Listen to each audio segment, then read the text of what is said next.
What's up, world? Thanks for checking in and checking out the Money Line Grind, where I pretty much give you a bunch of free picks every single day. All I ask in return is that you hit the subscribe button, hit the like button while you're there, while you're in a clicky mood, keep the fingers moving. That's how you keep them in shape. And, show some love. And feel free to engage, hit the comments, or share with a friend. It's free money.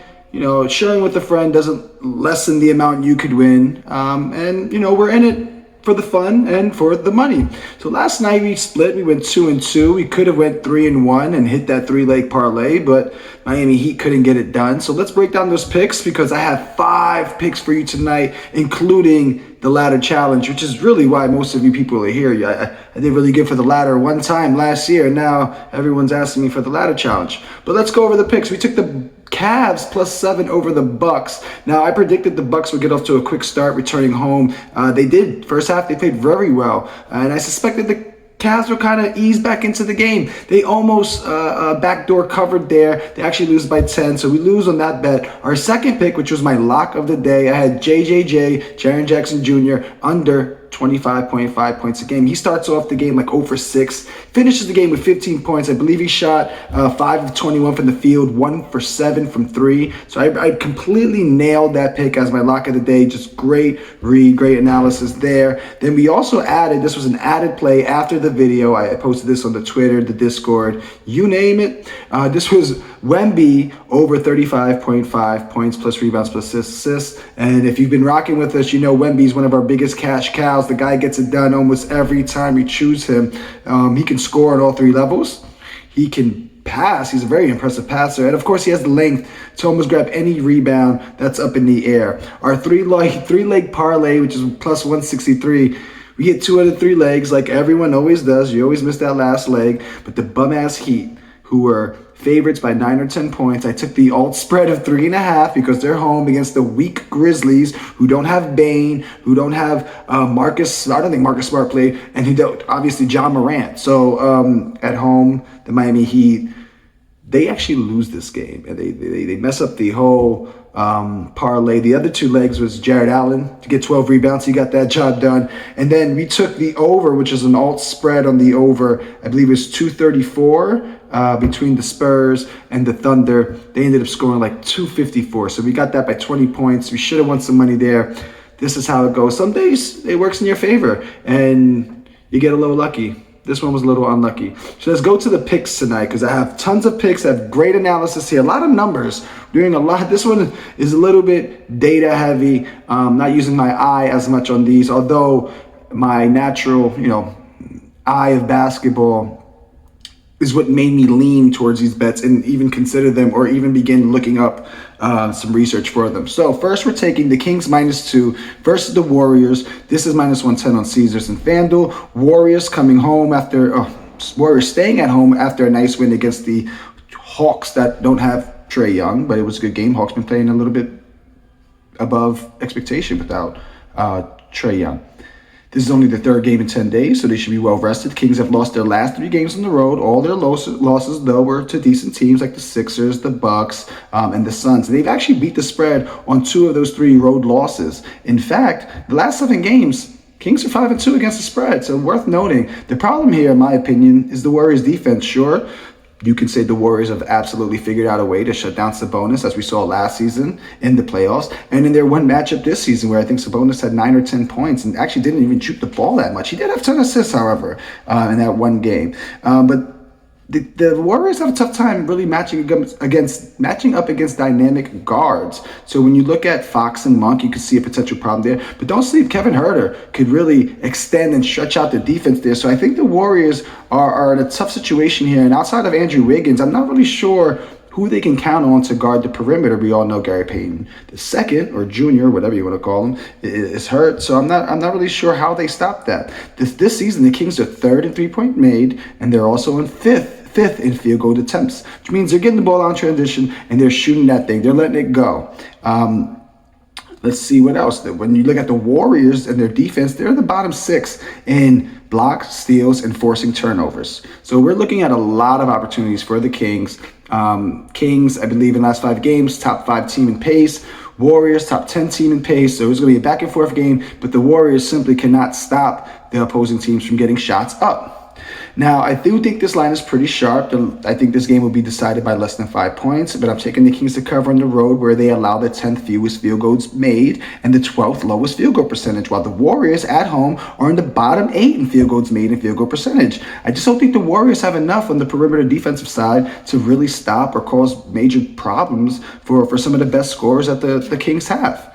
And then our second pick. Now, this is getting a little interesting. We're taking the Lakers to score over 116 points tonight. So we need at least 117. At first glance, you might say that's a lot of points, but this season, Lakers are averaging 115 points at home. And the Bulls, they give up about 112 to opposing teams when they're on the road. So we're right in the vicinity. But when playing at home, the Lakers have the 8th highest field goal percentage. They're also top 10 in free throws attempted, free throws made. This tells me Lakers are doing a great job at getting high percentage baskets. They're being aggressive going to the basket, which, of course, high percentage, but also gets you to the free throw line where you can stop the clock, score pretty easily. Lakers aren't the best free throw shooting team, but they are professional basketball players, and you give them enough free shots with no defense, some will go in. Looking at the last 5 games, the Bulls have allowed their opponents to shoot and make the second most three-pointers. So teams are actually also getting up and making a high, I don't know what they're doing on defense, but they do have some young scrappy guards there who seem more interested in the offensive end. We saw the last game the Lakers had against the Clippers. D'Angelo Russell went off. I think it's fair to say he's responding well to some of these rumors that we're hearing about him being involved in some trades. I think him or Taurean Prince hit a few threes tonight. But the mix of the Lakers' ability to score easy baskets at home with the fact that the Bulls give up the most three-pointers made when on the road. I think the Lakers come out tonight. They know they need to win, and they're able to score on all 3 levels. The Bulls have some guys that can push the tempo and some guys who take really bad shots. So I'm seeing a little bit quicker of a pace, and these bad shots will lead to long rebounds, which leads to transition buckets. So we like that one. Then we're going to the Nets. They're at home against the Nuggets. I want them to score under 217 points. Over the last 5 games, the Nets are dead last in free throw attempts to free throws made. They've also taken the most three-point attempts, but on the bottom 6 in three-point percentage. So they're not getting the easy baskets. They're jacking up threes, and they're not making the threes. It sounds like they're ripe for a nice under today. They're also bottom 4 in offensive rebounds, while the Wolves are 3rd best rebounding team over the same span. So no second chance points or opportunities for the Nets tonight is what I see. The Wolves this season allow the 4th lowest points per game when playing on the road. Opponents average just under 112 points a game. I think it was 111.5, around there at least. While the Nets average just about 109 in their last 5. So we're right on track. We need under 217. These are, we're looking 2-3% below that. So that's a nice cushion. I always like the added insurance.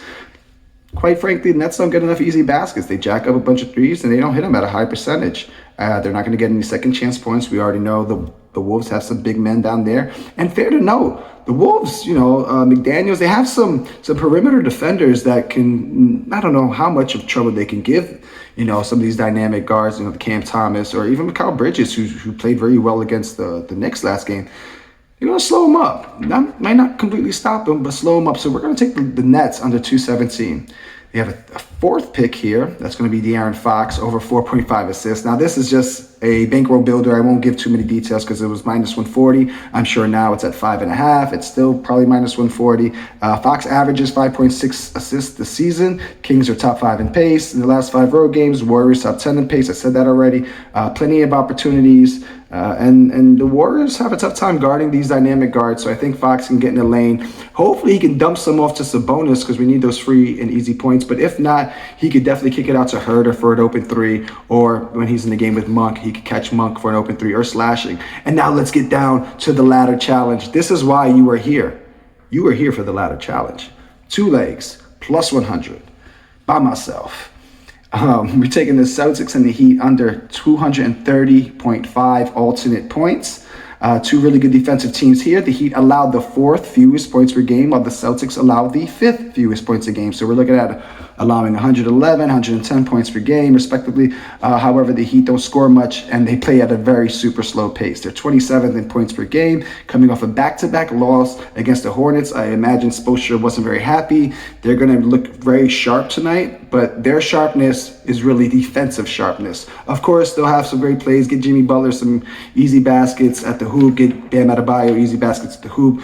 Hero coming off some solid screens. They'll have that more polished tonight. So you might see their offense, efficiency go up, but they play very slow, and their bread and butter is defense, just like the Celtics, although Celtics are also a really good scoring team and have been scoring pretty well as of late.